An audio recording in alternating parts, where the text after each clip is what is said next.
Today on the show, we have Talitha Tan with us, a singer-songwriter and sports enthusiast. She's known for her bold personality online. You're listening to Recess. I'm Kessyl. And I'm SueLyn. Let's go.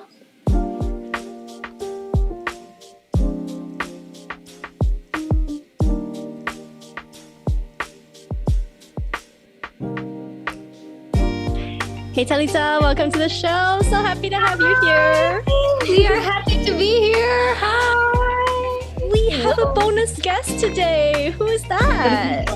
This is the main star. This is Creamy, the man in my life. Oh my god, we are so happy. We cannot wait to start, getting into it with you and Creamy. Totally adorable.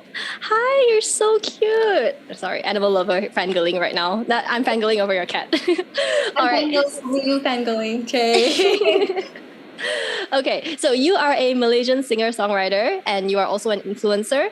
And I love seeing how authentic you are online. You're just yourself. But can you share with us your life before becoming a singer-songwriter? What did you do in school? Where did you go to school? And how did you get here? Okay, so it's a long story. I think I started getting into... Sorry, I'm going to put the boy down. Bye.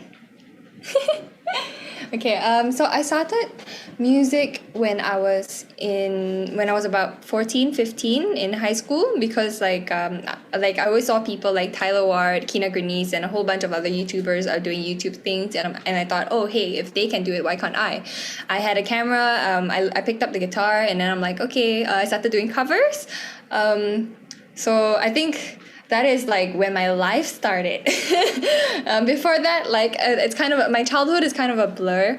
I don't quite remember the younger days. I remember having a Nokia phone. I remember playing badminton and stuff like that. But I think in terms of fitness, because that's also something that I'm really into. I started that when I was also about 14, 15. The first sport that I got really, really into was football.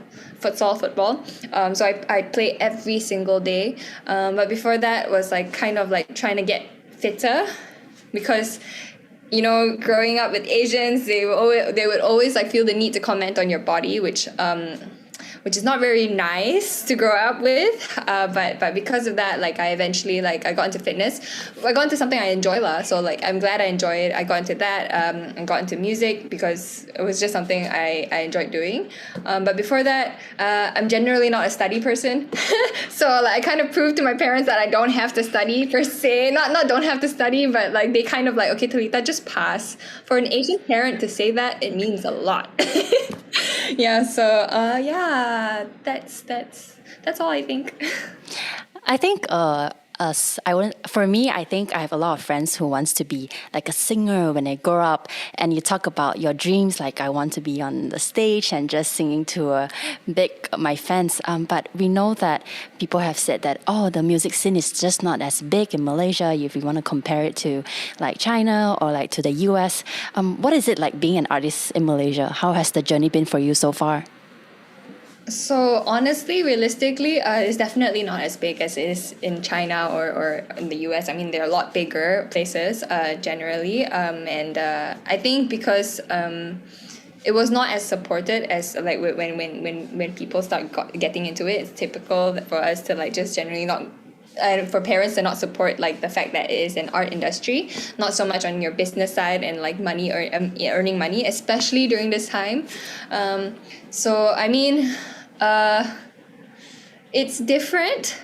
It definitely got better, and there are definitely people who support you, but honestly, definitely not as big as worldwide or international. Sometimes I feel there is a limit put on us, where we can only get so far, and then sometimes you're just how do I break that barrier? I still ask myself that question. So I can't say it's a great industry, but it's I'm doing something I enjoy. Hence why I'm doing other things at the side, learning different things and doing different things. So music is something I'm doing and I enjoy doing.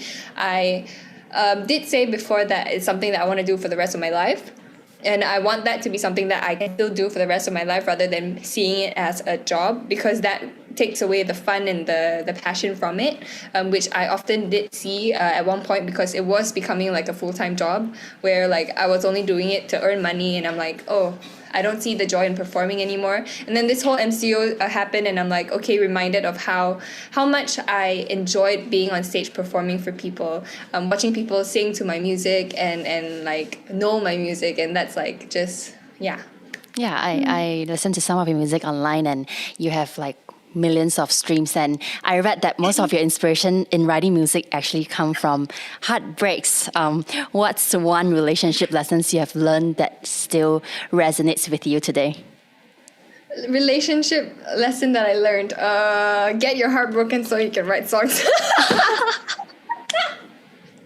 No, for real though. I wouldn't say I've learned much from those relations. I mean, like, definitely learned something, but I'm just glad I got heartbroken so I can write songs. Like, that's how it kickstarted the career. So like it helped. So I'm just like, wow, that if I could, like, if that happened because of the career, I'm glad that he broke up with me.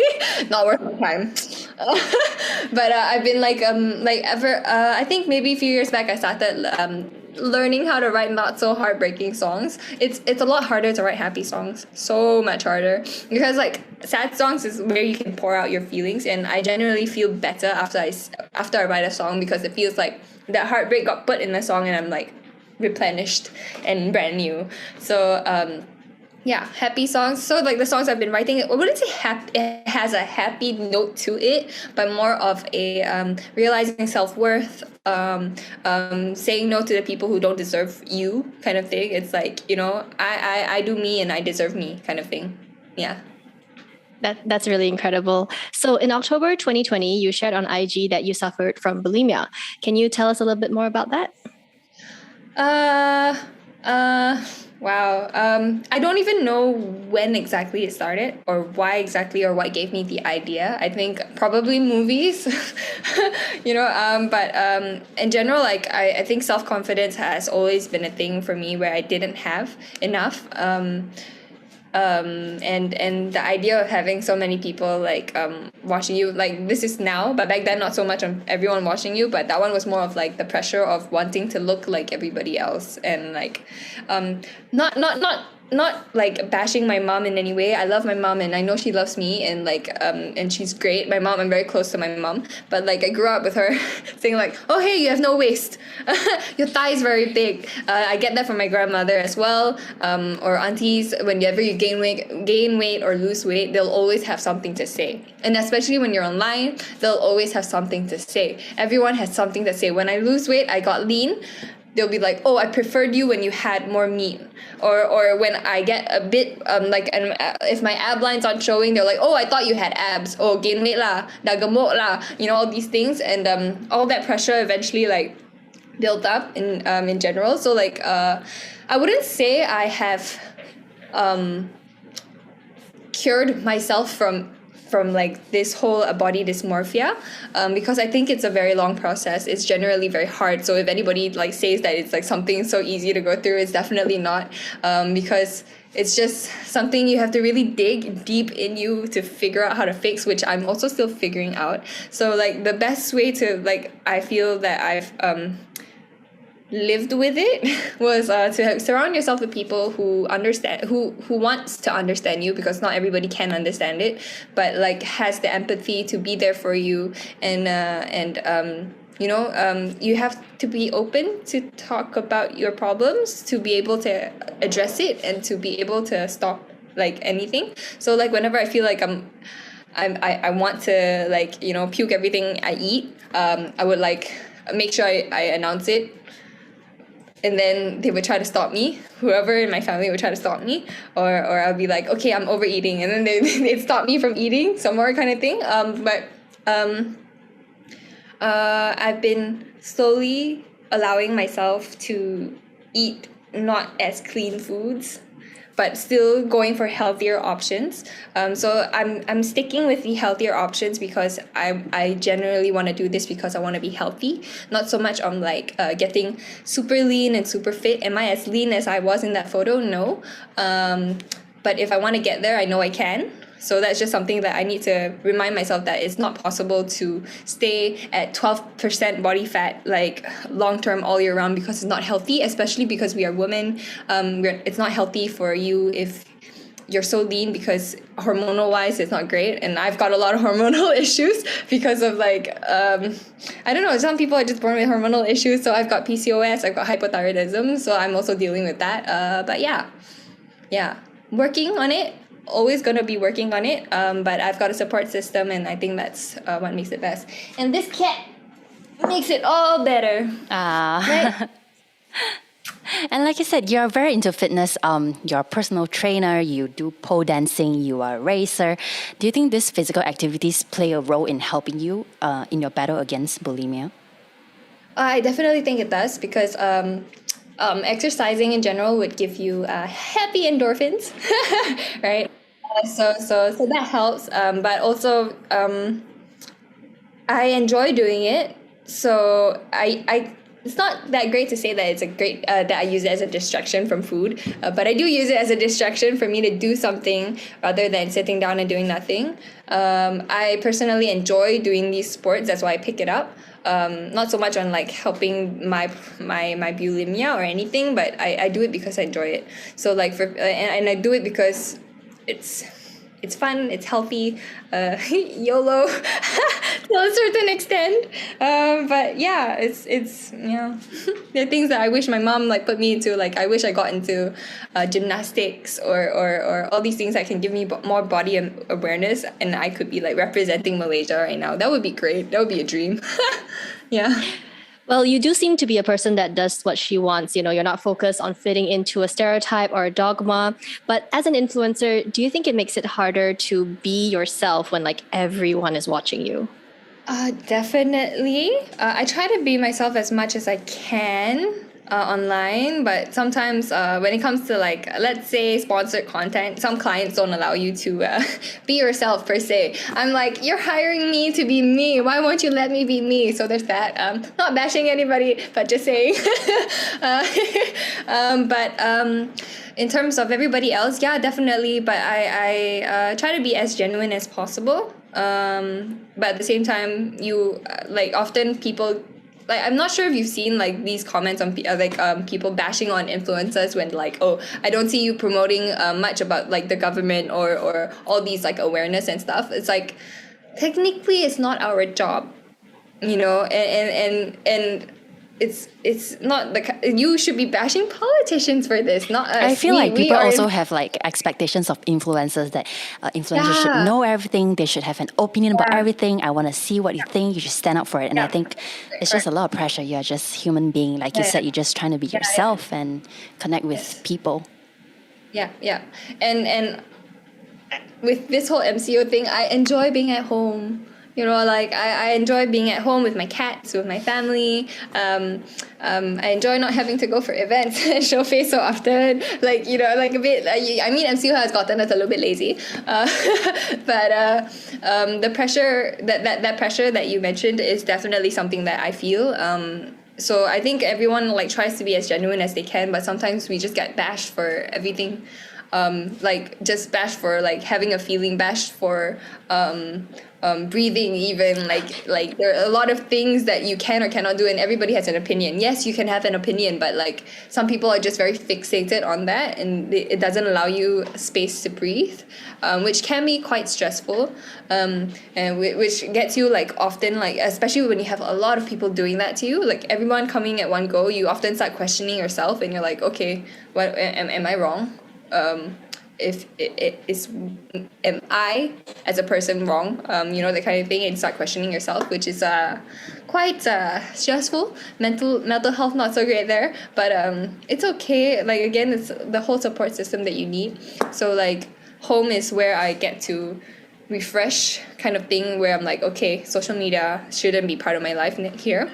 Yeah, so I'm like constantly asking my boyfriend to be like, faster lah, make me tai so I don't need to don't need to do this anymore. I want to be a tai and housewife. I love it. You're like a typical Malaysian, but you got your own things going on, you know.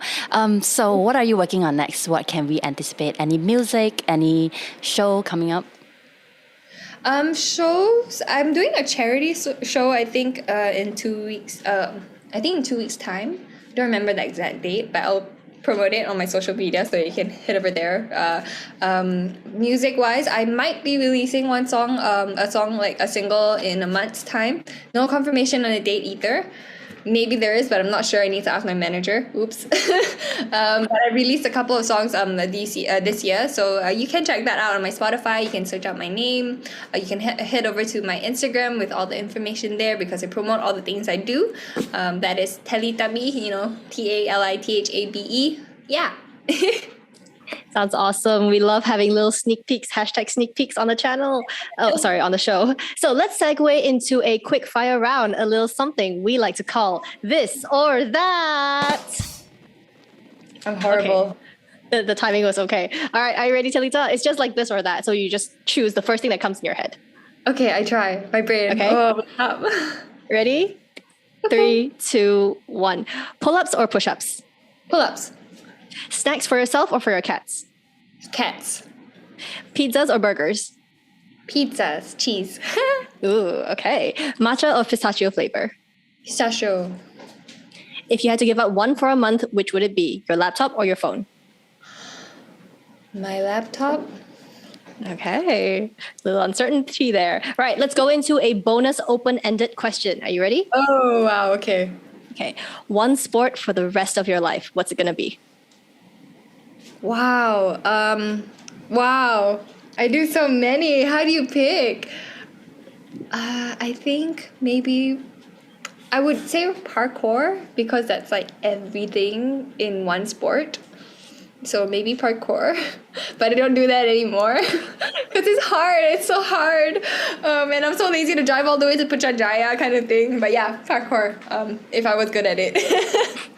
Thank you so much, Talitha, for coming on the show and just sharing your story with us, your thoughts on being an influencer and being so genuine. I'm sure the listeners are going to take away something if this is the path they want to go down, and just a glimpse behind your social media image that you paint, which is so genuine and so real. And I follow you. I'm a fan. Just seeing your truthfulness, I think that's really rare these days. Thank you so much again for your time today. Thank you. Thank you so much for having me. And we'll see you guys in the next episode.